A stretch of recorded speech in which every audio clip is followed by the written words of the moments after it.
आदाब दोस्तों, मैं इशरत अली और आज की जो सच्ची कहानी मैं आपको सुनाने जा रहा हूँ वो है राजस्थान के ज़िला जयपुर के थाना सदर क्षेत्र की।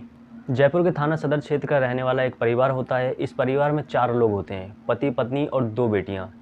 बेटियों की उम्र, एक लड़की की उम्र 8 साल की होती है और एक लड़की की उम्र 11 साल होती है। ये दोनों लड़कियां जब भी स्कूल जाती थीं तो स्कूल में जाने के बाद सो जाती थीं। एक दिन उनकी टीचर उनके पापा को फ़ोन करती है और कहती है कि आपकी लड़कियां जब भी स्कूल आती हैं वो यहाँ आकर सो जाती हैं। टीचर की ये शिकायत सुनने के बाद बच्चियों का बाप कहता है कि शायद उनका पढ़ने का मन नहीं होगा, इसलिए वो स्कूल में सो जाती हैं। और ये बात कहकर वो बाप इस बात को टाल देता है, जबकि बाप ये बात जानता था कि वो बच्चियाँ स्कूल में जाकर क्यों सो जाती हैं। 20 जून सन 2025 को दोनों बच्चियों के पेट में दर्द होता है और वो अपनी माँ को बताती हैं कि माँ, हमारे पेट में दर्द हो रहा है। इससे पहले ही बच्चियों के पेट में दर्द हुआ था और उन्होंने अपनी माँ को बताया था कि माँ, हमारे पेट में दर्द हो रहा है। लेकिन थोड़ा बहुत दर्द और कभी-कभी दर्द हर किसी को होता है, ऐसा सोचकर माँ हर बार नज़रअंदाज कर देती थी। लेकिन 20 जून सन 2025 को जब बच्चियों के पेट में दोबारा दर्द होता है तो माँ के मन में ख्याल आता है क्यों ना एक बार डॉक्टर को दिखा दिया जाए। जिसके बाद माँ अपनी दोनों बच्चियों को लेकर डॉक्टर के पास जाती है और अपनी बच्चियों की समस्या डॉक्टर को बताती है। इसके बाद डॉक्टर उन दोनों बच्चियों की जाँच करता है। जाँच के बाद रिपोर्ट आती है और जब रिपोर्ट को डॉक्टर पढ़ता है तो डॉक्टर हैरान हो जाता है कि ऐसा कैसे हो सकता है। जब रिपोर्ट आती है तो उसमें पता चलता है कि उन दोनों बच्चियों के साथ किसी ने गंदा काम किया है। उन दोनों छोटी सी मासूम बच्चियों के साथ किसी ने दुष्कर्म किया हुआ है। जिसके बाद बड़ी ही उदास चेहरे के साथ डॉक्टर उन बच्चियों की माँ को बताता है कि आपकी बच्चियों के साथ किसी ने गंदा काम किया है। डॉक्टर की ये बात सुनने के बाद ही माँ को कोई हैरानी नहीं होती है। वो ऐसे बैठे रहती है जैसे कि उसे पहले से ही सब कुछ पता था कि उनके साथ क्या हुआ है।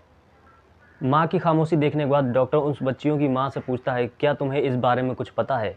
डॉक्टर के सवाल पूछने के बाद माँ उस डॉक्टर को कुछ ऐसे राज बताती है जिसके बाद डॉक्टर के पैरों के नीचे से ज़मीन खिसक जाती है। वो बताती है कि पिछले 4-5 सालों से उसका पति अपनी ही बेटियों के साथ दुष्कर्म कर रहा है, उसके साथ गंदा काम कर रहा है। उसका पति अपनी दोनों बेटियों को नींद की गोलियां खिला देता था और उनके साथ दुष्कर्म करता था। वो माँ बताती है कि मैंने खुद अपनी आंखों से उन्हें अपनी बेटियों के साथ दुष्कर्म करते देखा है, उन्हें गंदा काम करते हुए पकड़ा है। बच्चियों की माँ की ये बात सुनने के बाद डॉक्टर उससे सवाल करता है कि तुम्हें ये सारी बातें पहले से ही पता थी तो तुमने कोई कदम क्यों नहीं उठाया?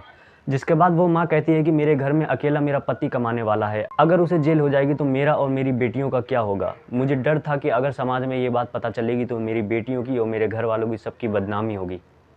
मैंने 1-2 बार अपने पति को समझाने की कोशिश की लेकिन उससे कोई फ़र्क नहीं पड़ा।